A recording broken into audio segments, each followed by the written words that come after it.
BFM Business, BFM Crypto, la chronique. Et Antoine, pas vraiment de mouvement sur ces 24 dernières heures. Le Bitcoin s'est un peu affaibli, mais les 65 000 $ tiennent bon.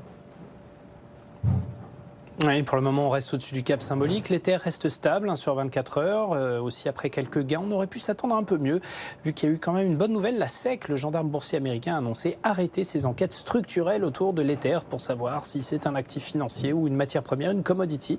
Désormais, tout comme le Bitcoin, la SEC considère l'Ether comme une commodity. Point barre. Une nouvelle qui lève une incertitude, mais pour le moment, ça ne se lit pas vraiment dans les cours. Ce sera sans doute un effet de plus long terme. Alors, je le disais, le Bitcoin est plutôt stable, mais il y a quand même des baleines qui sont en action. Oui, ces gros détenteurs qui font et défont le marché, selon les statistiques du cabinet CryptoQuant, plusieurs d'entre elles ont décidé de vendre ces 2 dernières semaines de grosses quantités de Bitcoin. Il y en a pour 1,2 milliard de dollars.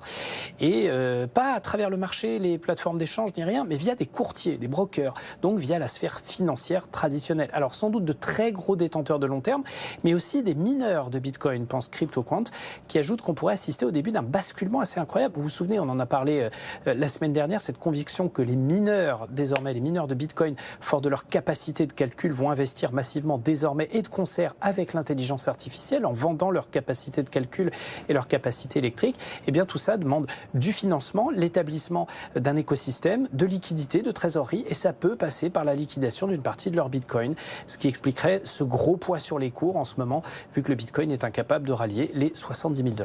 Merci Antoine. Prochain point marché, ça sera à 7h10.